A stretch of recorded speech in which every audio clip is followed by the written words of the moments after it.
Hey guys, Terence here again from Neptune Systems with another episode of Let's Talk Reef. So happy to be here doing these for you guys. I really love, being able to show up and every 2 weeks and kind of chew the fat on something about reef keeping. This week we've got a pretty good program for you today. I think you're going to really enjoy it. We're going to talk about plumbing and flow, all things about that. We get a lot of questions about that all the time. Obviously with our core pumps and our flow sensors, and it's amazing how many misconceptions I hear out there, not just from new people in the hobby, but from people who have 10, even 15 years experience. I think there's a there's a lot of myths around plumbing your tank and flow and pumps and whatnot. So I'm hoping that I'll be able to address a lot of those here today for you, bring a little bit of insight to you, and then we'll touch on some things with the Apex in terms of flow and return pump with the core when Paul comes in on the tech corner. So anyway, as I said before, thank you for coming. Thank you for showing up. I don't know, I think we have 9 or 10 of these in the can, as they say already, and they're fun to do. And I hope you're getting a lot out of them. I know that when I'm out on the road, I just came back from a couple of trade shows recently, and people come up to our booth and say, "Hey, you're the guy on on Let's Talk Reef or on the videos. Thanks for doing those. I try to watch them every week, or I try to get them on the rewind." So, love hearing that. It does take effort. We're not perfect here. I try to do the best I can in bringing you the information, bringing hopefully some guests in. Trying to do the best kind of interviews we can, it's a learning process too. So I'm glad you're there with me to help me learn and bring some of this information. Now, we do these every 2 weeks, these shows. Let me get rid of that. The next show is going to be on March 26th, 2 weeks from today. So go ahead and mark your calendars for that. We are trying to do them every 2 weeks. Thanks so much. We've got Daniel Brandiff here and Andy Glade. We've got Jonathan Gordon. Lots of people coming in, lots of names I recognize. Hope you show up every 2 weeks, and the next one's on the 26th. And as always, if you guys could, hit the like buttons, hit the share buttons, try to get this out there to people. The more people we have on it, the more we can do it, and I can spend time on it, and everybody here on the management team and my boss goes, wow, this is a good use of time. So the more we get on here, the more we can keep it around. So go ahead and mash that like button, share it with your friends, tell them to watch, share the videos, even if it's after the fact, and we certainly really, really appreciate it. Of course, on top of that, ask questions. It's okay. If you got a question, put it on here. We'll try to answer it during the show. Especially this show is about flow and plumbing and whatnot. Definitely give us some feedback while we're going along here, so when we get to some Q&A time, we have something to give you the answers on. So what's next? Subscribing. So really want you guys to like and subscribe the channel so you know when we're coming on live. It's always best and most fun to do these things live. Of course, we could record these as videos, but getting that live feedback and knowing that you're part of the show, that means you, Rosano, and George, I always can never say your name, Kyriakaitis. How's that? I give it a shot there. And James Geyer, all you guys make the show really great, and we love doing it live. So definitely, if you want to hear about it, you got to subscribe, right? So if you go on Facebook, there's this little window there that you say where it's following, and then you hit see first on there, and then you'll always have it come up, and you can get the notification. If you're not a Facebooker, if you're a YouTuber, just hit the subscribe button and also hit the little bell, right? So that little bell is going to let it get you a notification on your mobile device. So enough of the housekeeping on that stuff. Let's go and see our next thing. Ding, ding, ding. We've got swag winners. And I just saw one of these people already on the stream here. That's Daniel Brandiff. Congratulations, we got some swag coming out to you. Don't know if it's going to be one of these sweet hats or not, but certainly be one of our t-shirts. I always have one of them handy. You guys love these, I know. We got them in orange and gray. So make sure that you PM to us with your information. Daniel Brandiff and Ken Selleck, congratulations on getting some swag from us. We pick them at the end, from the people at the end of the show. So you have to kind of be here all the way through the show because we pick the winners only from people who are giving us feedback and comments in the last 15 minutes of the show. So make sure you stick around. Make sure you do some comments and questions at the end or near the end. Next up, Neptune Systems World Tour, right? I guess this is the U.S. tour dates. So we just got through doing a bunch of shows in the last couple of weekends. I was out at Reef Stock. We were out there with the founder and president of Neptune Systems, Kurt Panskrow. It was out there, which is like, yay! Doesn't come out to too many events, but he did come out to Denver for that one. And we gave away the first Trident to come off the assembly line. Pretty cool. It's going to be signed by Kurt. We'll do a little video here and some live video when the Trident comes off the assembly line. I should have written down the gentleman's name that won it, but he was so happy. It was a raffle, and we took all of the raffle money and we matched it and raised over $1,500 for the Coral Restoration Foundation. So definitely something we love to do. Hopefully we'll do it maybe at another event. Maybe we'll do it at Aquashella or at Reefapalooza to do the second and maybe the third one coming off the assembly line. We'll see. But the next event that we got coming up is Aquashella. So Aquashella is a really cool festival. The new venue for that is Dallas. It's at the last weekend of this month, the 30th and the 31st of this month. We'll be there with a big booth. We'll have the Trident there. You'll be able to talk to, to all of, I think, actually Kurt, I think is going to be at that show, as well as myself, and Vincent will be there. And we'll have the Trident. You can ask all your questions. Maybe we'll even do a little live episode of Let's Talk Reef right from the booth. Okay, what else is coming? Right after that, the week later, is Reefapalooza in Orlando. So that's on April 6th and 7th. Make sure you come out to that one. I'll definitely be there at that event as well. If you want to come by, say hi. Again, probably going to do some live video there. You can come. Maybe I'll even put you on an episode of Let's Talk Reef. So definitely come out to Reefapalooza and Aquashella coming up in just a couple of weeks. Next up, going to do a little shout out to some of our dealers. I like to do this every week. These local fish stores are the ones that really bring it home for most people in their areas. A place to go in, get advice, buy some cool frags, some great corals, and of course, get your Neptune Systems products. All of these guys that I give shout out to have a nice stock of Neptune Systems gear in stock usually all the time.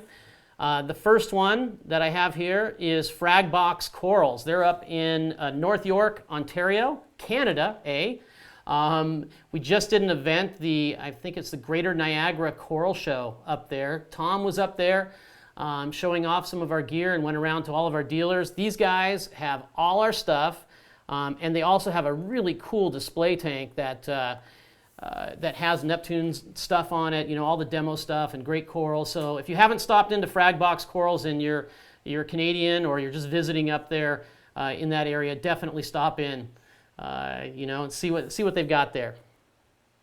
Who's next?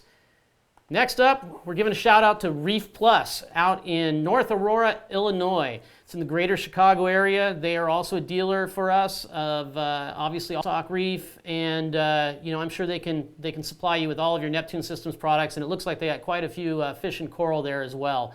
So big thanks to Reef Plus for being a Neptune Systems dealer, and a shout out to them. Okay, what do we got next here? Next up. Oh, the Trident. We're still testing it. Lots of good people on the NSI that will be getting more Tridents. So if you were looking to be picked for NSI for the Trident and you didn't get picked, all hope is not lost, because we will be doing another wave of NSI people in the not too distant future. So keep your chin up, say your prayers, and maybe you'll get selected to be on the second round of NSI. But things are going great, and there's not much else to tell you right now. Definitely ask out on the groups.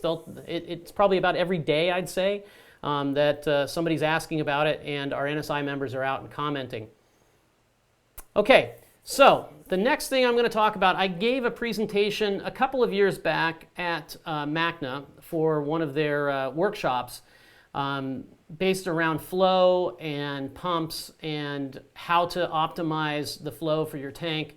It's a question that we get here at Neptune Systems a lot, because obviously we sell some flow monitoring products and we sell a return pump. So, because of that, I created this presentation, and I haven't really done a video on it yet. So I thought bringing it to you guys here on Let's Talk Reef might be the best way to do it. So let's get right into that. Let me see first, maybe we'll have a couple of questions here. I got to get we'll get my little picture-in-picture going. Okay, I like the little claps from Cameron Giddings there. Thank you, a little hang loose to you too. Okay, 10 tips on plumbing, pumps, and flow. What I'm going to do is bring you guys, let's get over to this window, 10 things that I think are the most important things to look at when it comes to flow and your pumps. If I can go back one here, sorry. It's new running this on the live stream, so there's a little bit of a delay. You got to see that title screen again. Okay, tip number 1, max flow rates are meaningless without context. So basically when you get a pump these days, there's going to be a flow rate that's listed on that pump. And that flow rate is the maximum flow that you can get out of that pump at 0 head.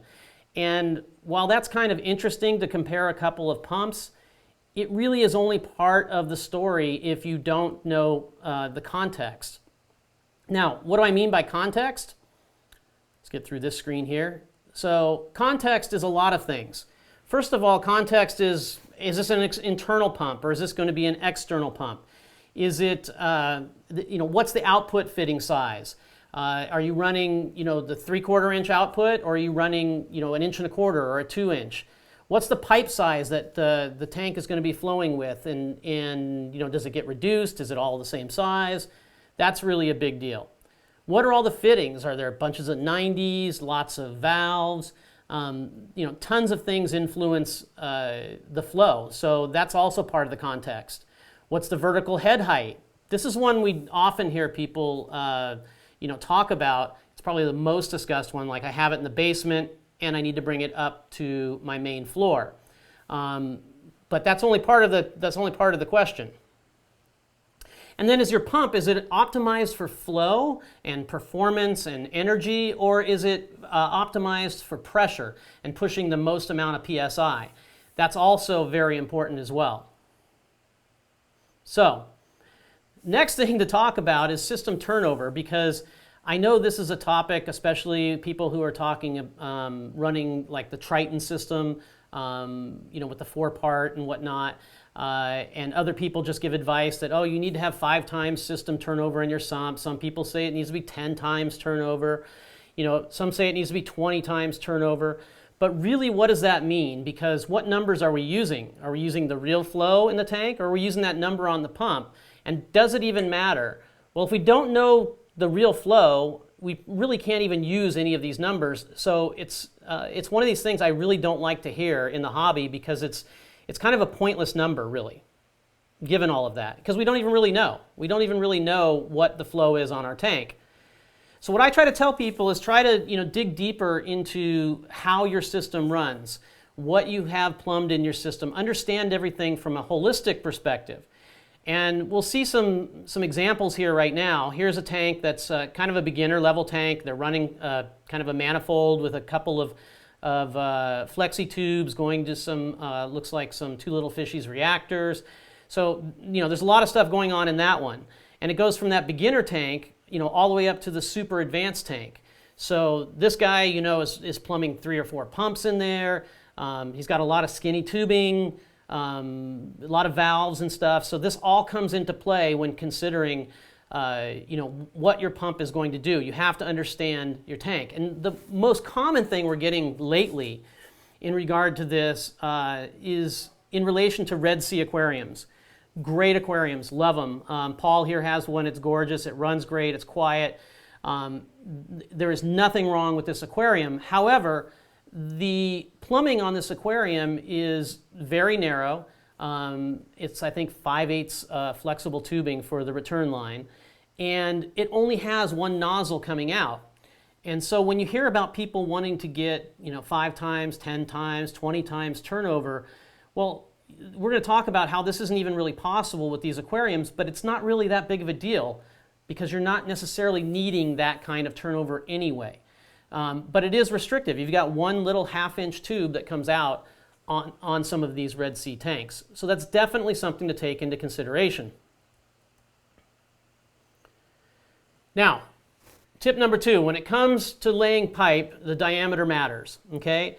So this is one thing that I think is the most misunderstood out of all of plumbing and pipes on aquariums. So here's a little question for you guys, okay? True or false? The larger output pipe diameter means that your pump is going to work harder to lift all that water, like to go up another floor, right? Because if you had like a 2-inch pipe on there, it's got to lift all that water up to the second floor, and you're going to get less flow, right? True or false? Well, I guess you can't exactly talk back to me, but you could give me feedback in the comments. But we're going to move it along and tell you that is absolutely false. It's completely untrue. As big an output pipe as you want, you probably want to do. And then we got Andy Glade, Rosano. You guys all know that it's false. Good for you guys. So use the biggest diameter pipe that will work for whatever your setup is. And we're going to go through this, but I like to give a little example to people. Imagine you had a drink, and you had a choice to drink that whole beverage or even a race with somebody else, and you got to use a cocktail straw, okay? And they pretty much, they got one of these boba tea straws. Now, pretty much you guys have the same exact level of power when it comes to sucking up your drink. Which one do you think is going to finish first? I think that really lets you understand that, it's, whether you're sucking on a straw or pushing water out, having that bigger diameter tube means you're going to have the ability to flow more flow out of it faster. Another example I like to give people is if you had to go inflate, it's family vacation time, you go off to the relative's house and you got to inflate that inflatable bed in their living room, which one of those fittings are you going to use to inflate it if you want to get it done the fastest? I think it's pretty clear which one. So again, keep in mind the bigger the pipe, the better. And there's some data, that I've put together here that will help you kind of understand it a little better. These are pretty much the maximum flow rate that you can get for reasonable PSI in an aquarium. So if you're running 3/4 inch plumbing, you're really not going to, do much in the flow rate with a 2,000 gallon per hour pump. It's just not going to happen. There's too much resistance in the lines. And we're going to show an example a little later that deals with this so you'll understand it better. So what I try to tell people is don't settle for plumbing your whole tank with 3/4 inch or even 1 inch. My tank, I'm running 85 foot of pipe and it's going up about 14 or 15 feet total to the top of my tank, and it's all being run with 2-inch plumbing. But even if I had it on the same floor, I'd probably still run 2-inch plumbing. And we're going to, like I said, show a couple examples on this because it just matters. The farther you can run the bigger pipe, the better. Tip number 3, head height or measured head height is more than just the vertical measurement. So many people, when they're considering how much flow they're going to get, they get one of these charts. They look at how the differential between, let's say, their sump and the top of the tank, even if it's on a different floor, and they calculate that out, and then they look on the chart and they go, okay, well, I should be getting this flow. Well, there's way more to it than just that vertical measurement. This is what we're used to seeing, right, as the vertical measurement part. But the part that really matters is every fitting that you have there adds resistance, and every foot of pipe adds more resistance and has an effect of adding the equivalent of more vertical head to your plumbing and to your requirement in your system.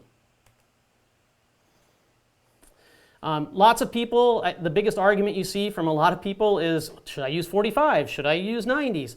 It's really not the number one question you should be asking. The number one question is, do I need to have all that plumbing? And I get it.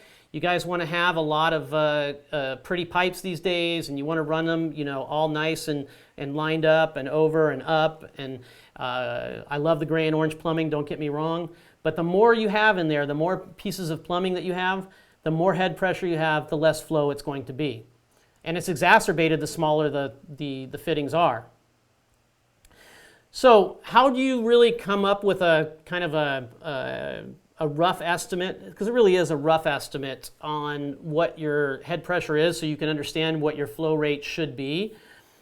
Basically, you take the head height and then you take the sum of all the fittings, and there's a linear equivalence chart that we're going to look at. and then you take a look at the total length of pipe that we have, and you add that all together, multiply it times the chart divided by 100. You don't really need to worry about this right now. Just get an idea from some of these things I'm going to show you, and it'll make more sense on just what not to do rather than even just calculating it out. Here's an example of each of these fittings. These numbers aren't necessarily the right number for each fitting, but I did it as an example that each fitting has an equivalent of straight pipe. So if you look at that gray elbow there, the way I have it marked here, that gray elbow is the equivalent if you ran water through a 4.6 foot long straight pipe. That's how much resistance it has. So this is the equivalency of fittings, and this is super important in understanding what your overall head pressure is. So, I mean, the end result of that is obviously use less fittings. If it can make sense, use flex pipe. I use flex pipe in my system. Does it look as pretty as all the perfectly plumbed stuff? It doesn't, but it definitely provides the least amount of resistance across my 85 foot rather than me putting in 16 different elbows or T's or what have you. Tip number 4, oversizing your pump will not help. We've seen examples of this in-house here when people who are not running our core pump, they're running another pump. They put a flow meter on it, they put it in their Red Sea like the one I showed you earlier, and it let's say it's a 2,000 gallon per hour pump, and they get 380 gallons per hour. And then they go out and they go, that's just not enough, and so they go buy the 4,000 gallon per hour pump, they put it on, and they get 388 gallons per hour, or some such number. They call us up and they tell us that our flow monitor does not work. But in fact it is, because it does not help to just raise the pump size, because the pumps that most people are using today are DC pumps, which are flow oriented. They're not pressure oriented, or they're not made for pressure system situations. Ultimately, your system has a limit. So this person's Red Sea tank has a limit based around their pipe diameter, the vertical head, the fittings, how much heat they want to generate, by running even a bigger pump. So it's not possible by just adding a bigger pump to always get too much out of it. It's diminishing return because of things like that. As I said, you can see here's the Red Sea plumbing. It's 5/8, and it comes out with a little 1/2 inch output.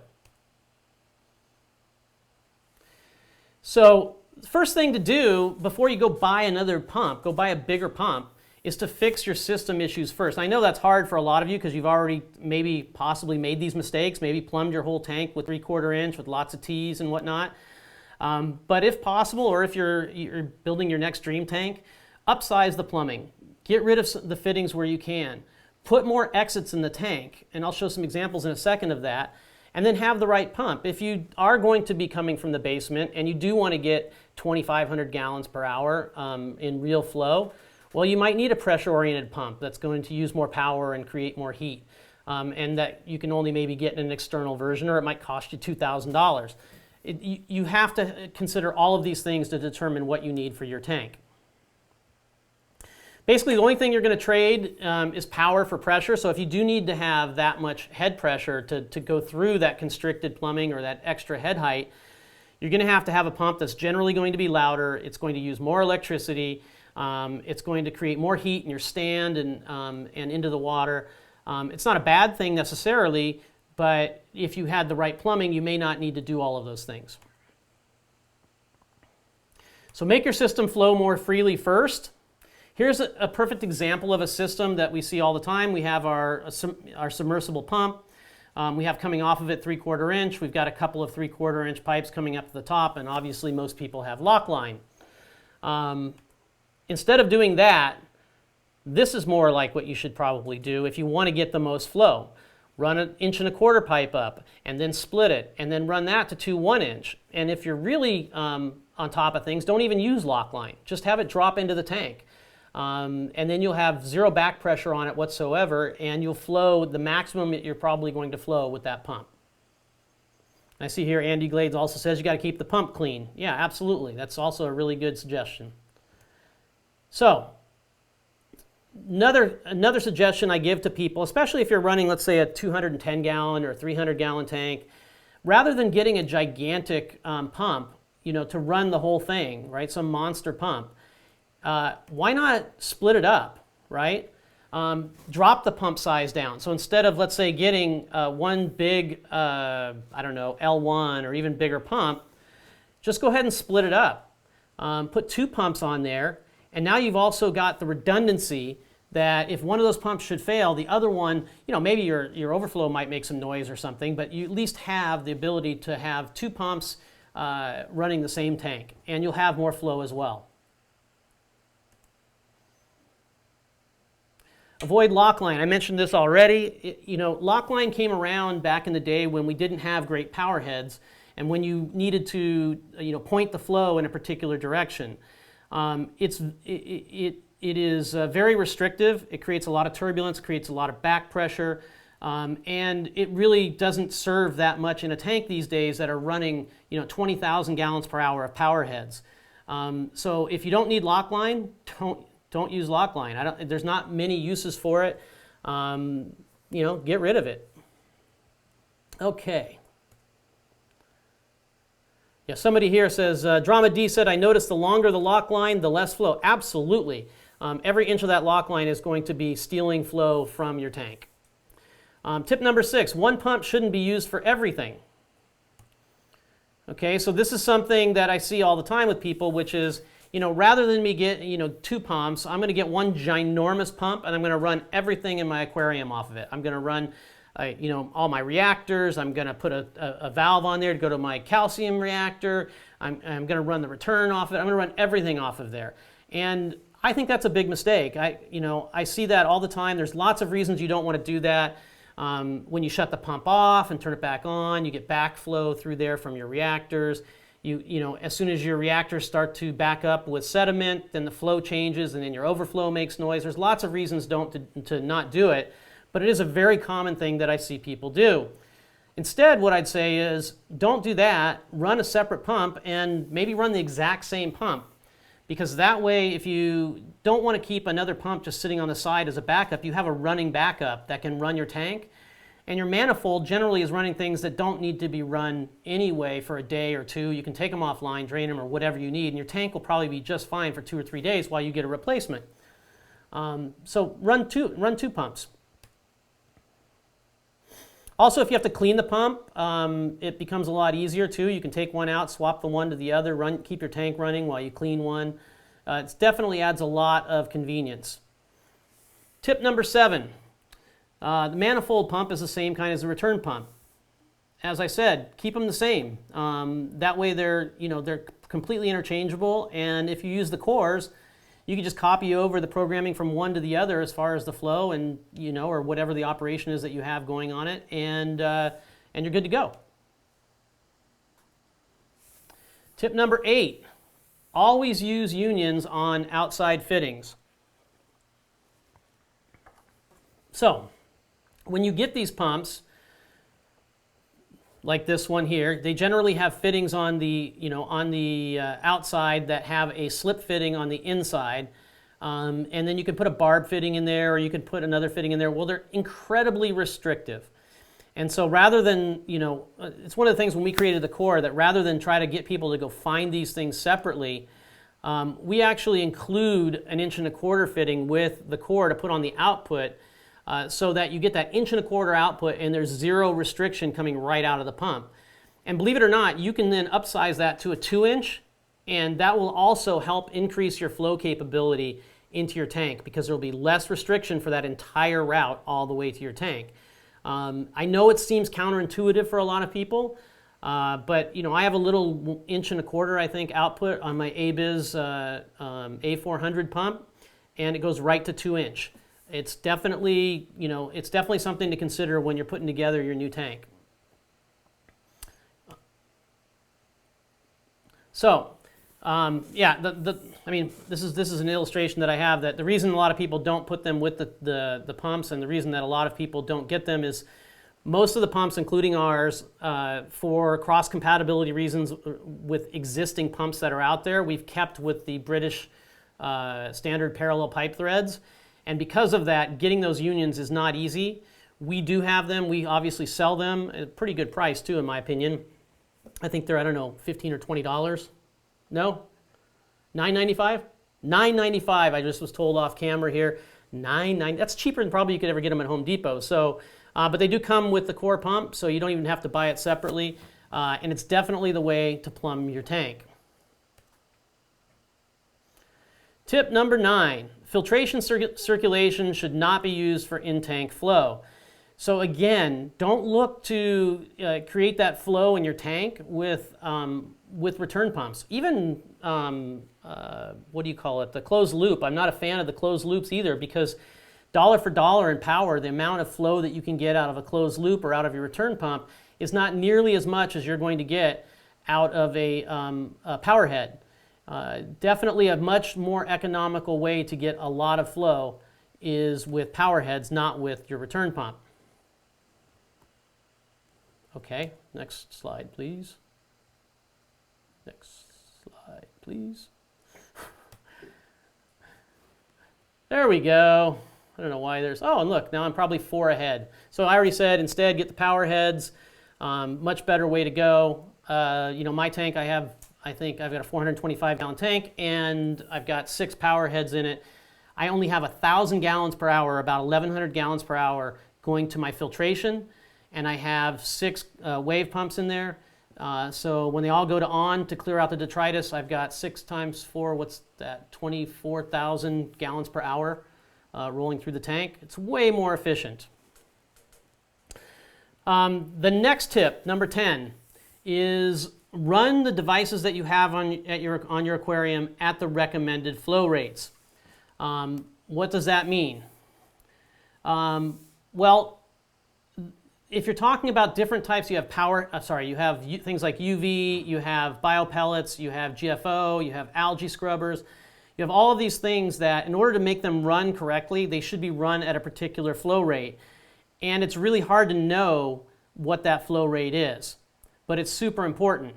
The real way to know is not to eyeball it. You want to do a bucket test to do that, which is literally you take well, there's a number of ways to do a bucket test. You can do it by weight, or you can do it by fixed volume and time to understand exactly how many gallons per hour you get. But the real, the best way to do it is to use some sort of a flow meter. That's why we have the flow meters that we have. So now, how do we roll all this up and give you some real-world examples with some numbers? That's what I'm going to try to do right now. You may have to come and watch this back another time so you can hit pause because it's not straightforward for a lot of people, but I'm going to go through these examples to help everybody to learn and know which way to go. So this is the total head kind of equation, scary math thing that I gave you before. We're going to walk through it in a couple of examples. The first example is a typical tank that's using 3/4 inch, and I've oversimplified all of this just to get the point across. But in this typical tank, I've got 4 feet of vertical from the bottom to the top. I've got 3 45s, a T, 6 90s, 2 unions, and a total pipe length that we have in the tank in the whole setup is 10 feet of pipe. Okay. So we go back and we have to look up what these numbers are for all those pieces. These are fictitious ones I threw on here, but there's actually a place that you can go look that up. These are, I'll try to put this in the description, the URL for this, but you can find these charts online. This is a friction loss equivalency chart. So what these numbers mean is you go and look at the fitting on the left, and you look at the size across the top, and then you look at the intersection, and you're going to see a number. That number is the equivalent straight line pipe of that fitting. So in this case, when we're looking at this, we've got our 90-degree elbows. They are 4.5 linear feet of 3/4 inch pipe. That's their equivalence. And the 45-degree angles are 1.1 feet. Okay? So we keep that in mind. So now we start to add up what we have. We have 4 feet of vertical pipe. We've got 35 foot of horizontal equivalency pipe now, okay, with the total with the 10 feet included. So now we have to go see what our head loss is by looking at what the friction head loss is for straight pipe, okay? And again, I know this is going to get a little complicated, but this is the way you do it. So now I go look up that I have here for 3/4 inch. You can see at the 480 gallon per hour to the 600 gallon per hour, we're looking at 12.6 and 19. But just one thing I want you to look at here is look just to the right of those numbers, and you'll see how quickly it goes down when you go to 1-inch pipe or 1.25-inch pipe. Those numbers are the equivalents in from 100 foot, okay, of straight pipe, what the vertical equivalence is. So in the case of at 480 gallons per hour, 100 foot of 3/4 inch pipe is equal to 12.6 feet of vertical head pressure. That's crazy, huh? So now you can see why when you plumb something with 3/4 or 5/8, it doesn't take much of that to really drop your flow in your tank. So now we look at those numbers. As I said, look at the ones next to it. We put that all into the equation, and we basically get 11.6 of vertical feet because we have the 4 foot of vertical, and then we have the equivalence of all the other pipe along with the fittings. We get 11.6 feet of vertical. So now how do we know what that means in terms of flow in our tank? So we go and we take our pump, and in this case, we're going to use a core. Surprise, surprise, right? And the core has a flow graph that goes to it. And so you first look at 11.6, and you draw a line over to that graph, and you put a dot there. And then you take that and you draw a vertical line down, and that's going to tell you the approximate flow that you should expect with that kind of head pressure. Okay, so about 750 gallons per hour. Now mind you, this is a pump that's rated at 2,000 gallons per hour, of course, at 0 head. Now, let's do another example. Let's now use the 1.25 inch pipe, okay? Same exact example, okay? We're going to go ahead and take a look at this in the same equations. I just went through and kind of shortcutted it for you guys. And we got 7.6 feet of vertical. Same pump, right? But now we're using 1.25 inch.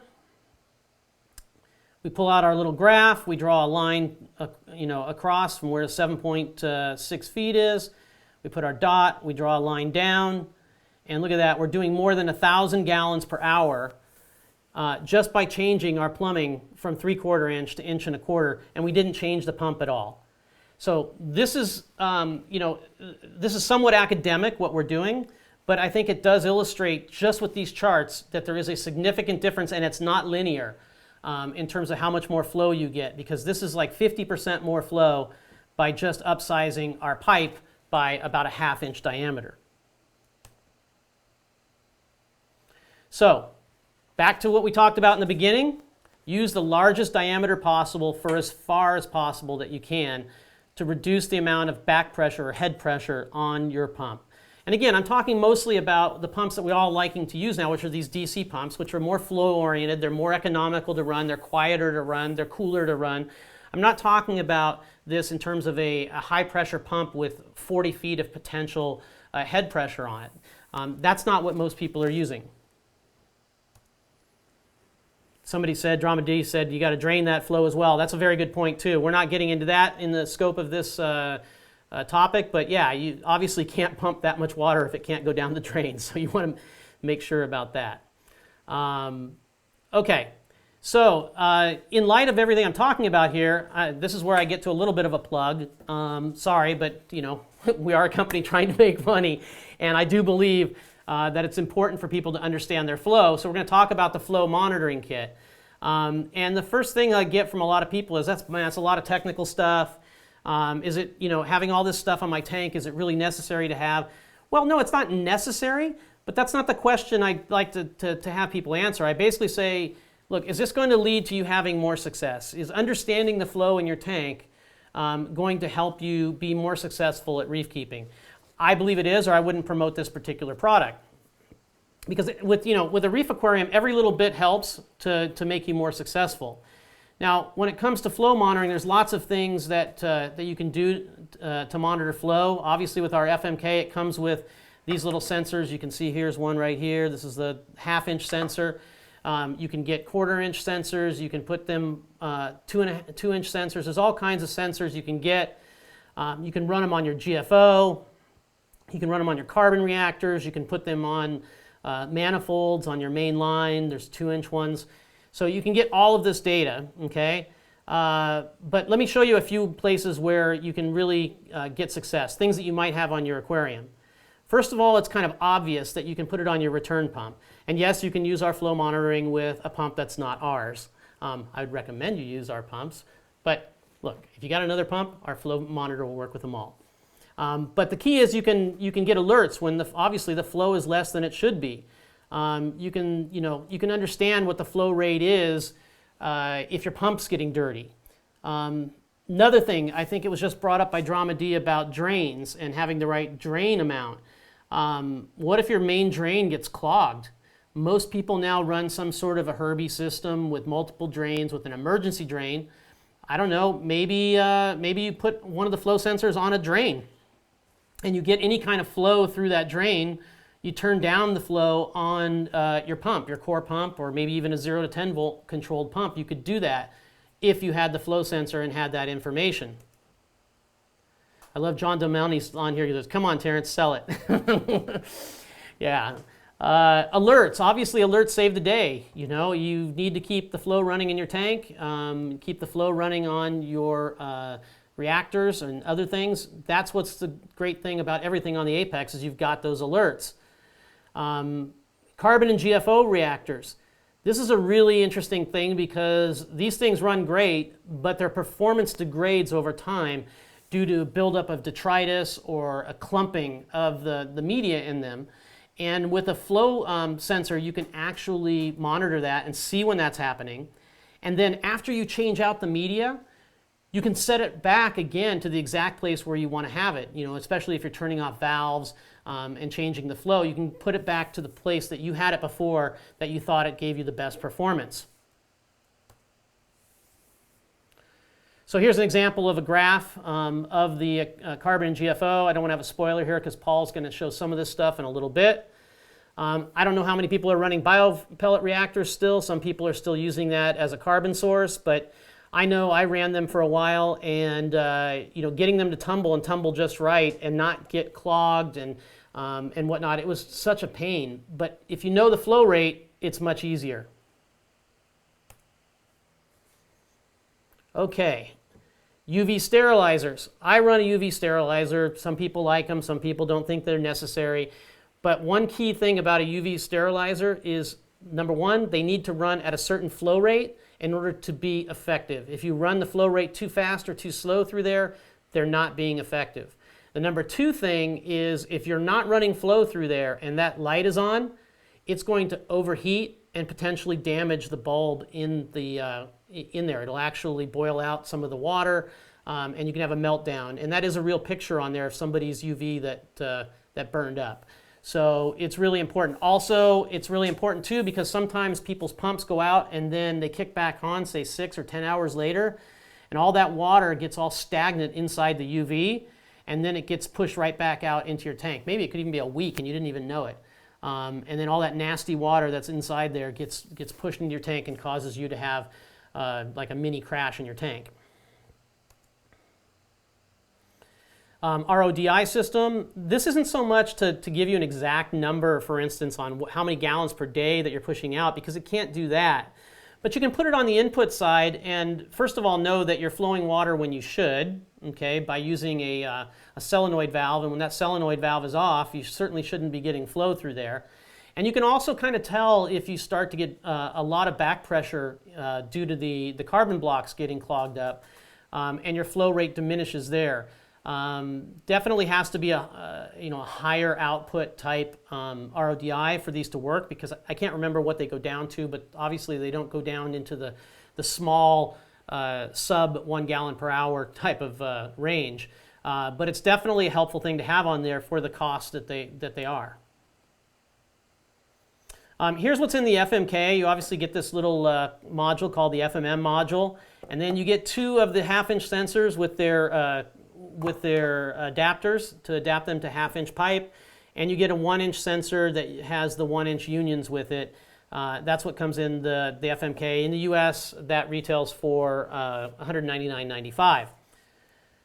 So, what else can you do with it? Obviously, we have optional accessories for it. So if you do have large plumbing, I often get people ask me this question too. They say, Terence, you have a 2-inch and you have a 1-inch flow sensor, but I run 1.5 inches. Do you have an 1.5 inch flow sensor? Well, no, but you can just put an 1.5 inch bushing, right, step-down bushing into these 2-inch unions that come with the sensor. By the way, that sensor is only $100. Just those unions alone are worth more than $100 if you were to try to go buy them from Spears.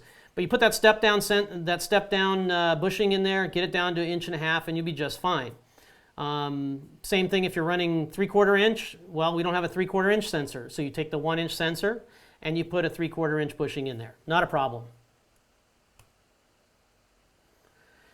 So there's the 1/4 inch one for the RODI. Now, let's say you only want to run 2 flow sensors. Well, you have that FMM. It's got 4 ports on it, right? And so those 4 ports can be used for many different things. Let's say you have 2 sensor ports open. Well, you can put a leak detection probe onto one of those ports. Or you can put an optical sensor on one or both of those ports. So it gives you a lot of options to not just have flow sensors on the FMM, but to do other things with it as well. Okay, so if you don't have the FMK already, okay, you might already have a leak detection kit. Guess what? That's got the FMM in it also.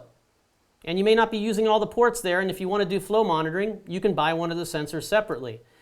If you have the automatic top-off kit, you probably could have 2 sensors available there as well, 2 sensor ports available on the FMM. So again, you could add those flow sensors optionally. Or if you want to kind of roll your own, you can just buy the FMM module and buy whatever sensors and flow sensors, optical sensors that you want and plug them in. So there's lots of ways that you can go.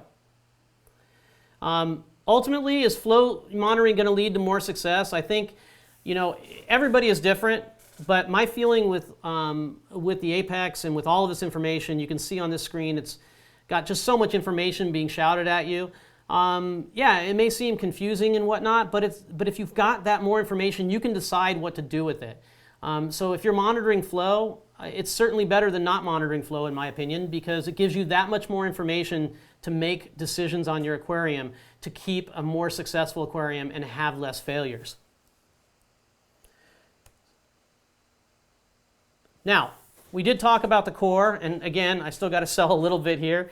We do have a special right now on the Core 20. I just want to make sure everybody knows that. Even though lots of products out there that are coming in have been penalized with tariffs, as you all know, we decided that we're going to bust the tariffs and we're going to bring down the price. So now you actually can get the Core 20 for less than $300 until the end of March. So if you're thinking about getting a great return pump, and you want to get ours, it does run standalone, so you don't have to plug it into the Apex if you don't have an Apex yet. And if you do, you can plug it in with the Aquabus cable. So I'm going to look now for a couple of questions.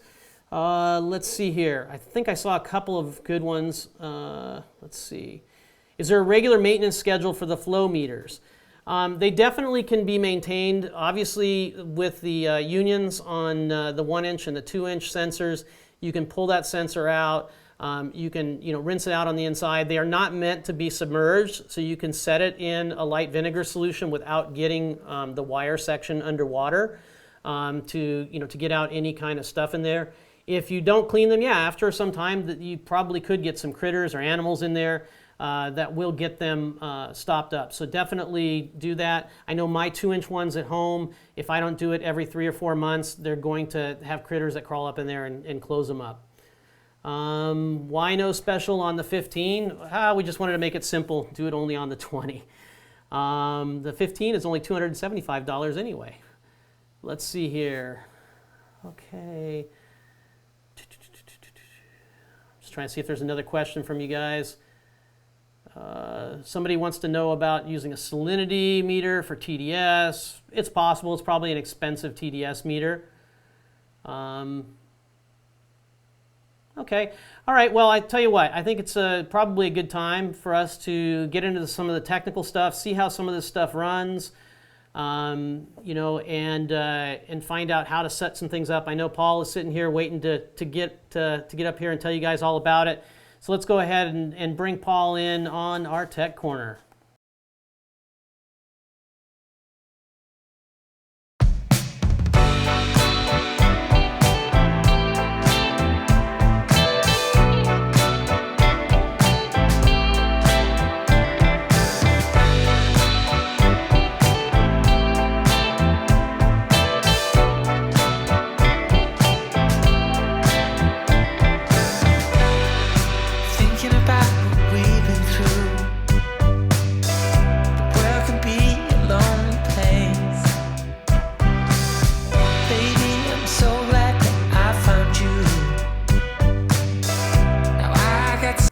All right, here we are with Paul once again for his Tech Corner. Hey, Terence, how's it going? It's going great. It's going. How's it flowing?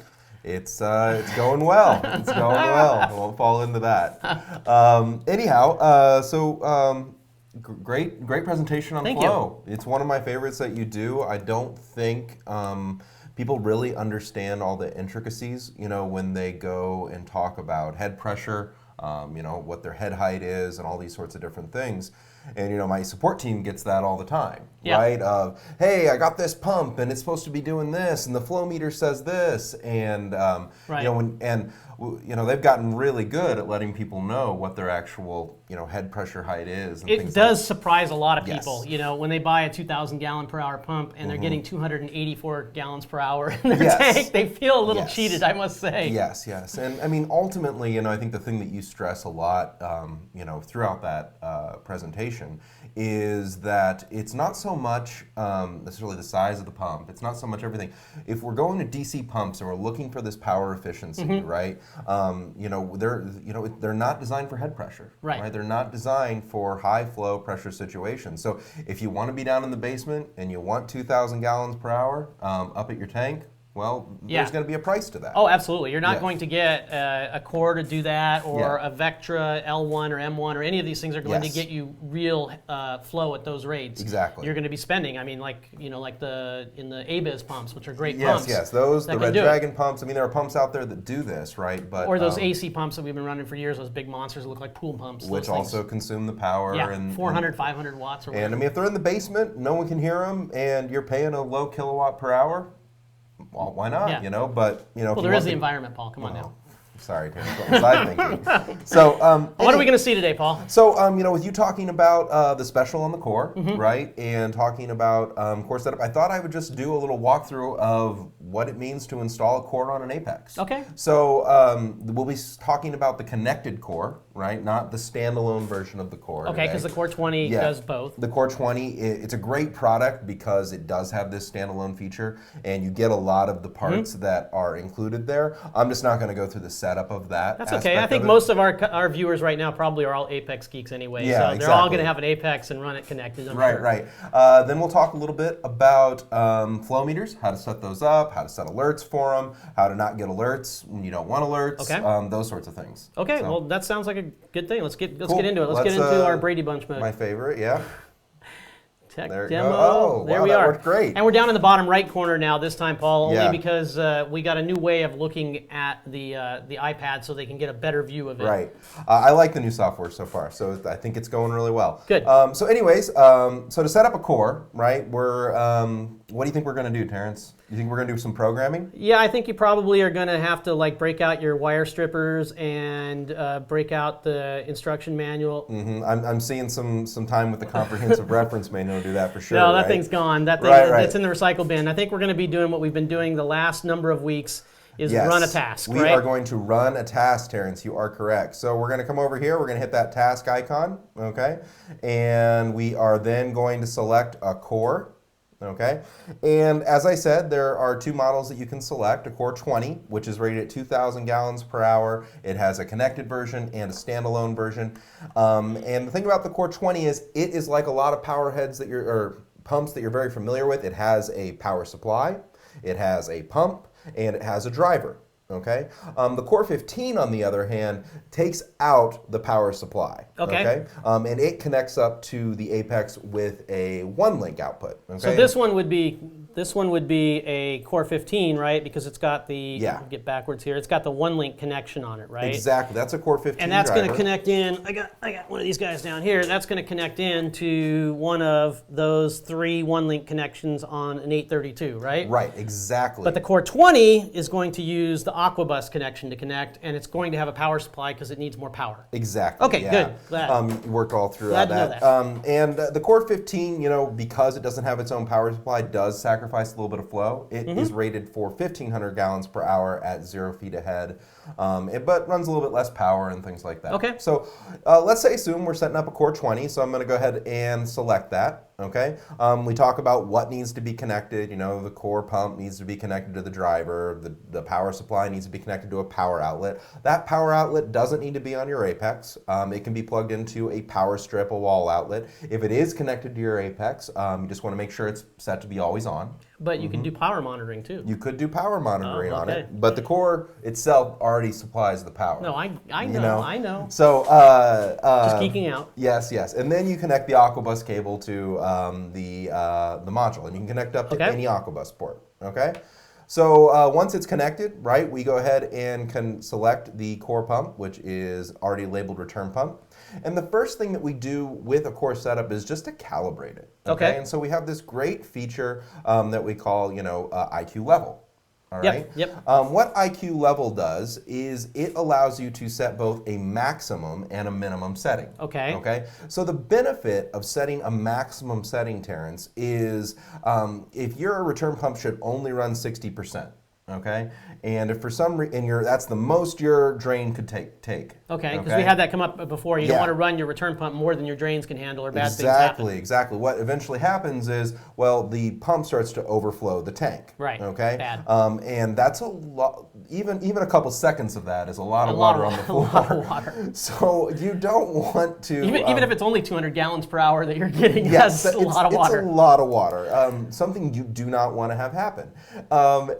What we can do is we can set this is the fastest we want the pump to go ever. So it's like your own personal maximum for you, right? Exactly. So the way that we do that, right? We just push the up arrow on. Can you see that there? Yep. We just push the up arrow and we keep watching the tank, right? We look at our overflow and we see what the maximum level can be. Okay. Maybe so it's nice and quiet. You can adjust your Herbia or your Dorso or whatever kind of overflow system you have to make sure that's nice and quiet. And probably want to make, you probably want to make sure that if your main drain was to get stopped, that the emergency drain can handle everything. You got it, Terence. That's probably the most important. That's another thing you want to test at that point too.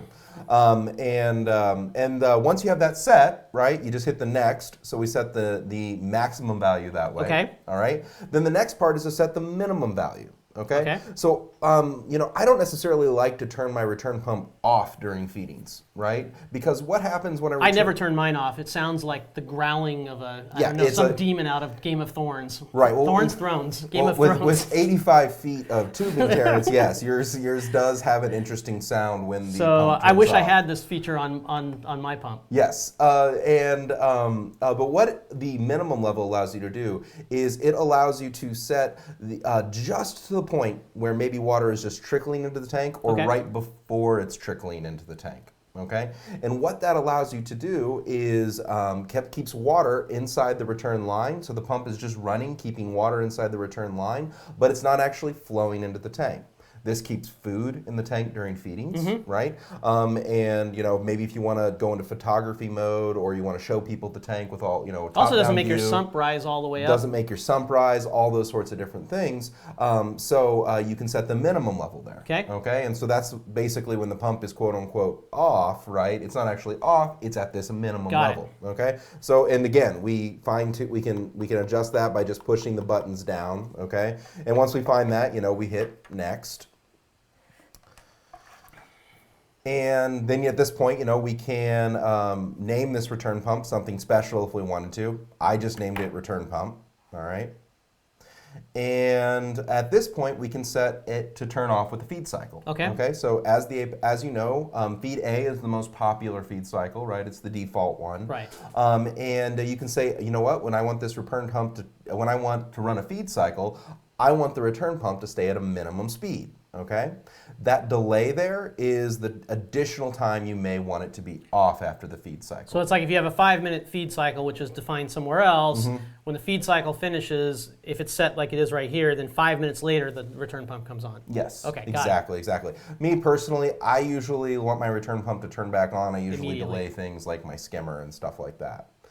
The next thing is, if you were to want something else to be turned off when the pump is at a slow speed, you could do that. Speaking For of. example, the skimmer, okay? On this Apex here, I don't have any of those named, but let's say 2.1 was my skimmer outlet. Okay. It would be named skimmer, okay? And the skimmer would turn off in that situation. Okay, and finally, one of the great things about the core is it has error detection. Okay, so it will tell you if it's running dry, if it's running over voltage, if it's running under current, if it's got blockage, right? You can receive an alert letting you know that that is happening. So if you have a flow meter, you already know this, but the return pump on the core is what we call a smart return pump, and it knows that. I've had a clownfish go into my return pump before. It was really sad. How did the clownfish get down? It was down in the sump, and it went over the bubble trap and went into the return section. And I was looking all over for him, and I turned off the aquarium, and he went out of the. It was the saddest part of my aquarium life. I don't know how I continued. I was siphoning last week, my tank, and my wrasse just decided to go on a roller coaster. Oh, I've had that one too. Anyways. Anyway, we digress on our aquarium. We've all been there. We can enable the email alarm there. Okay. Okay. And at this point, this is how this outlet will run, right? So it's going to be on all the time. Okay, if it's active, the return pump is going to turn off. Okay, if you run a feed cycle, if the speed is less than 90%, the skimmer outlet will turn off, called 2.1 here. Sorry, I forgot to rename it, guys. And if it is in an error state, it will send an alert. Okay, and then once we're done with that, we just hit the send button. And you programmed. And oh man, that was some intense programming. Yeah, I'll tell you that.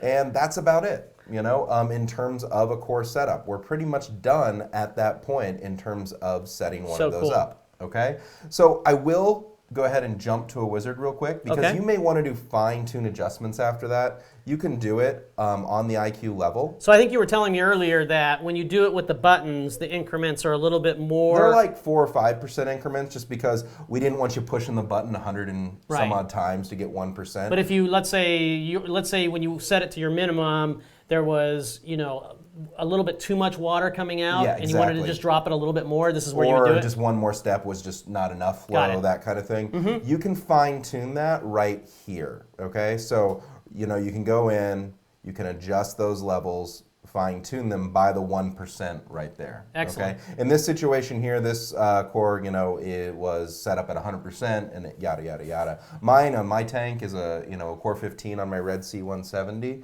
and I run that at a maximum about 35%. And then my minimum's about 2% on there. Oh, okay. So 2%, it keeps that drain line just nice and full, and it's gonna be different for everyone. Me, I used a 1 1/4 inch fitting coming right off.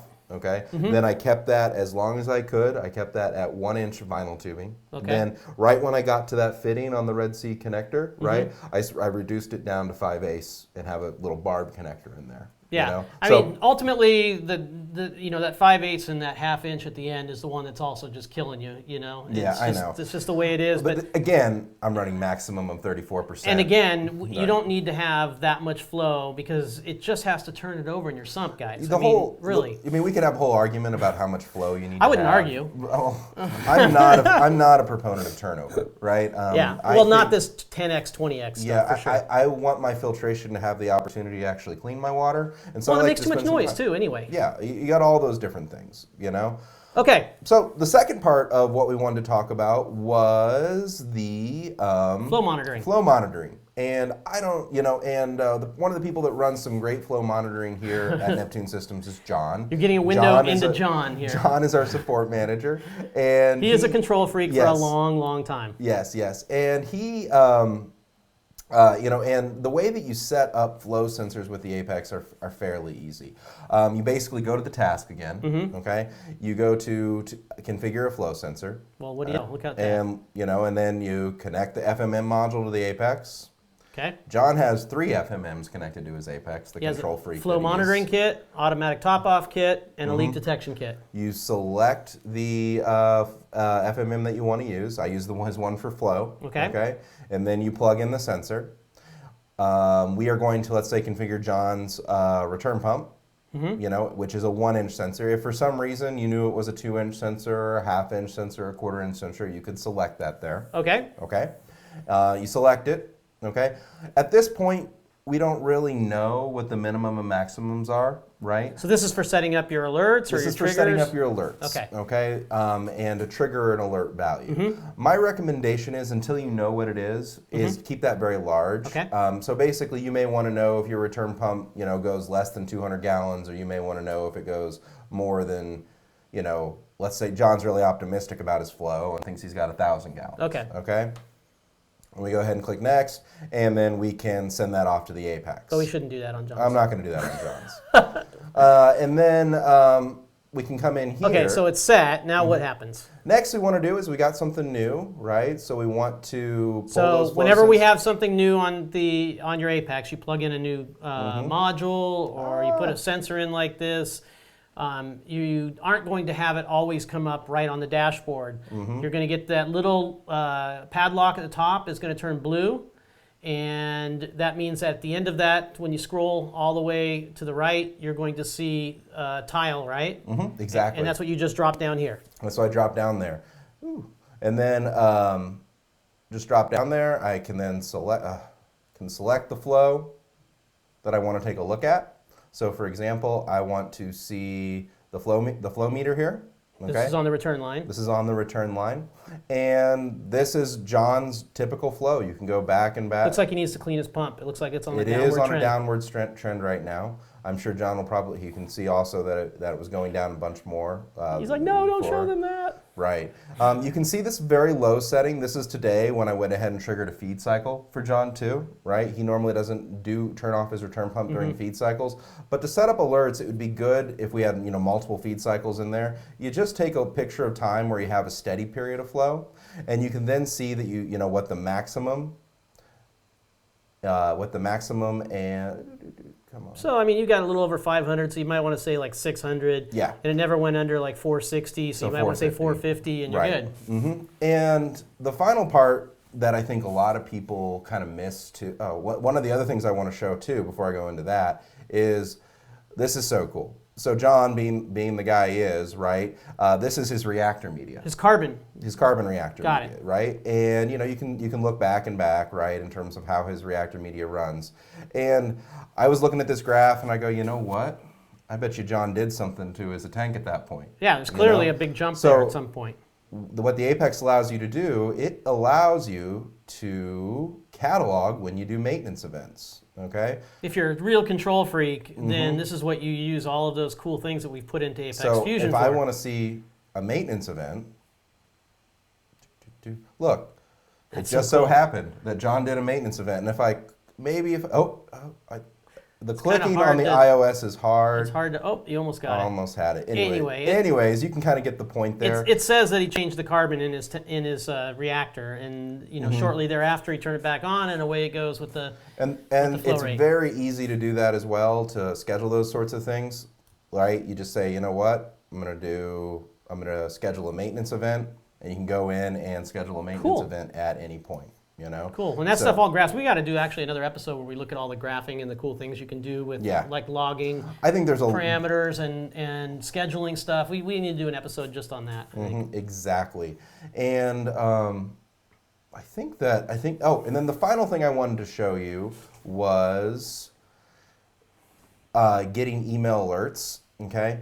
A really good idea for, when you have, flow monitoring, and when you are doing maintenance events and maybe, calibrating things, you don't want to receive a bunch of alerts and notifications there, right? Because it's going to be dropping, let's say, down to below your 450 threshold that we just talked about when you do a feed. Exactly. And you basically want to say, no, that's an exception. Please don't give me an alert when that happens. A right? really good idea is to do this right here. One of the last lines in your email alarm outlet, right, should be it should actually be your feed statement. And it's not going to be the on statement, right? It's actually going to be the off statement. Really? Keep my email alarm off, when I'm running a feed day. Ah. You know, because I'm there Very at handy. the tank, I'm watching it, you know, and for the 5 minutes. So this is on the email alert output, where all of the alerts that you have set up are going. You put it there. Got it. And then, you know, I'm going to probably go into some other maintenance things some other times. You know, you had a great idea of something I wanted to do last week. I was like, I don't want that to show up on the graph, though.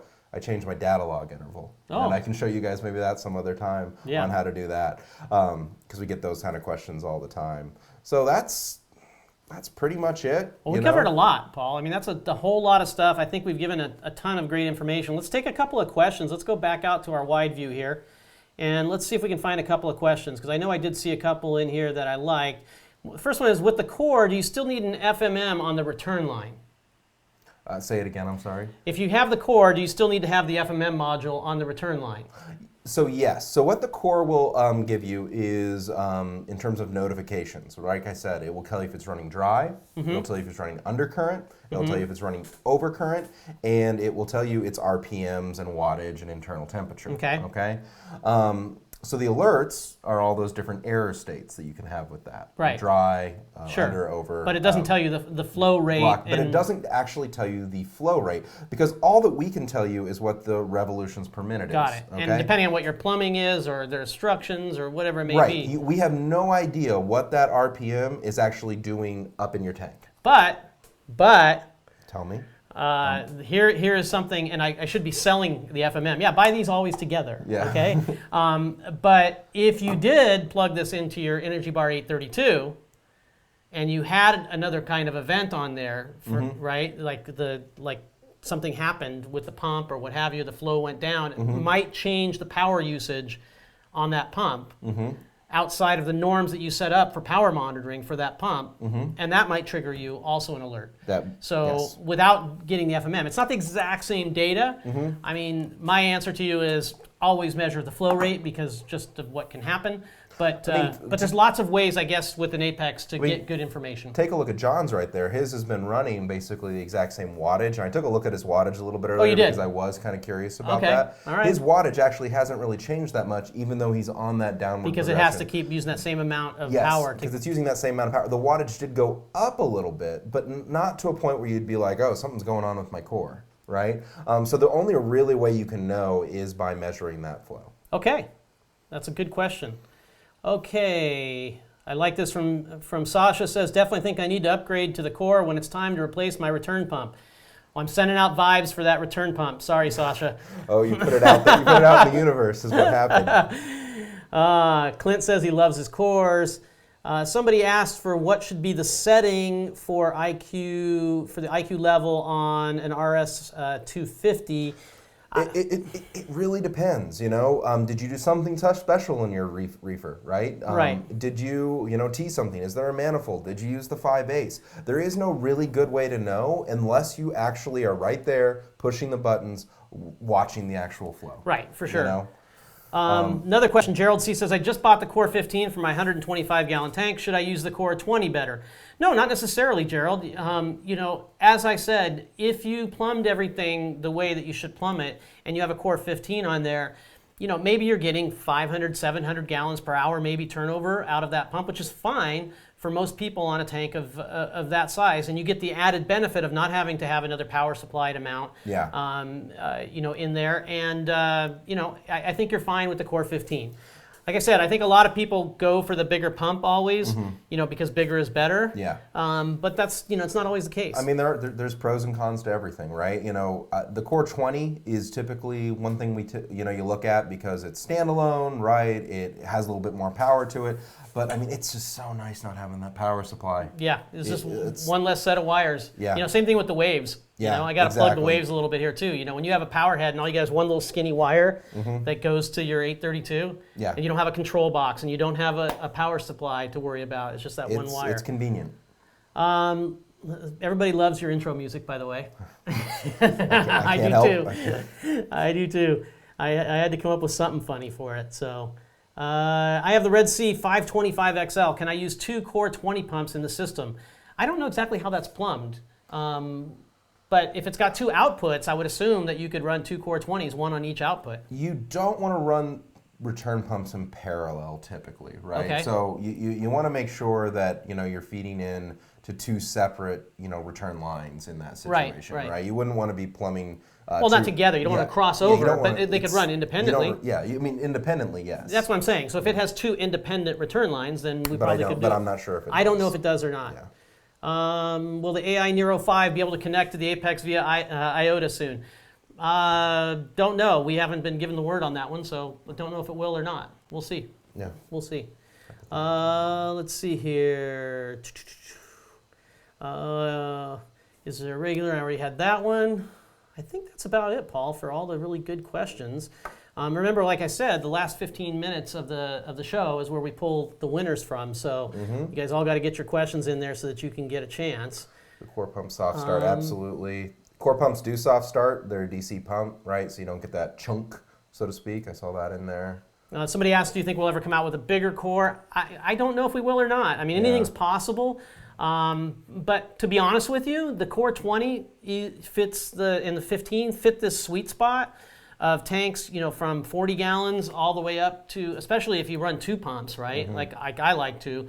On the bigger tanks, definitely up to 210 gallons, easy, 300 gallons. I see people running them. I've seen them up to about 300s or so. Yeah, of course. After that, we're in a different class of equipment. Yeah, and that's on a dual return pump. They may be running, and they're running sometimes two cores. I really want to also push your whole manifold thing. If you got a bunch of reactors and things like that, just have them be on their own thing. Oh my gosh, find the pump out there. You can say, you're fighting it all the time. Yeah, you're going to do so much in order to get more flow out of your return pump. You're adding redundancy. It's less of a headache. A lot of people say, well, I don't have space in my return pump chamber. Find the pump that's going to fit. I've seen. Yeah. We have that little sump at our trade show booth, right? Yeah. And we've stuck two pumps in that little space. Yeah, two pumps. Yep. And that's on I don't know, pretty small sump. No, it's like a 20-gallon sump or something like that. So it's pretty funny to watch all that flow spin around there. Anyway, I think that's. Let's see, how many ports are available on the EB832 to run the wave pumps in the Core 15?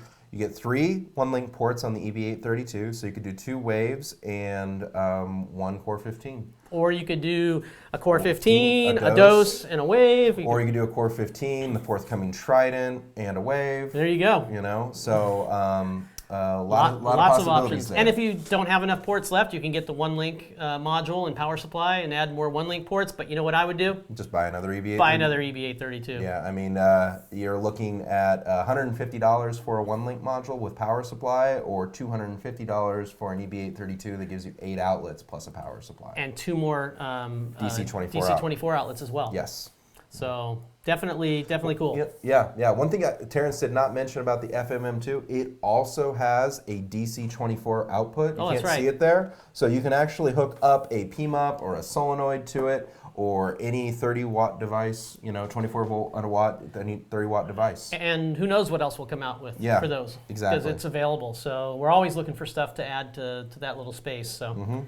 Let's see. Oh, the Trident is one link. Yes. So Matt Giles said, so the Trident is one link. We can give out that little piece of info. Was that new? Did I spill some? I don't know. I don't know if you did or not. It's not that big of a deal if you did. Yes, the Trident is in its primary fashion will run on a one link. It'll also be available as an Aquabus port and a power supply. Yeah, because most people haven't maximized out their 832 ports.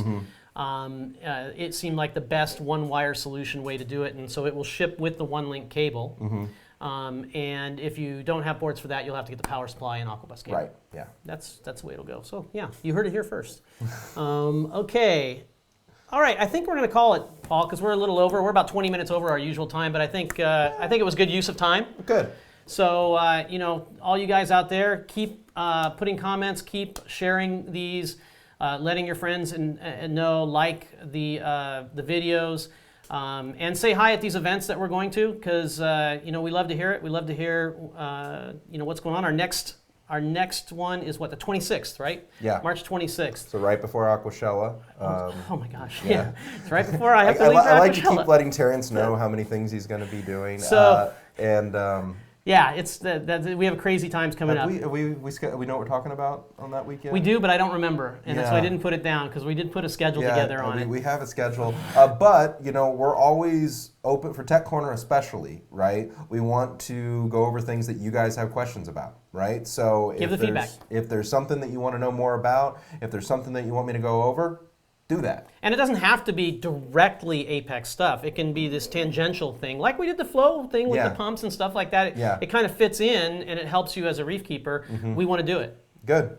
All right, guys. Thanks again for stopping by, and enjoy those fish. Take care. See you next guys. time, Thanks. March 26th.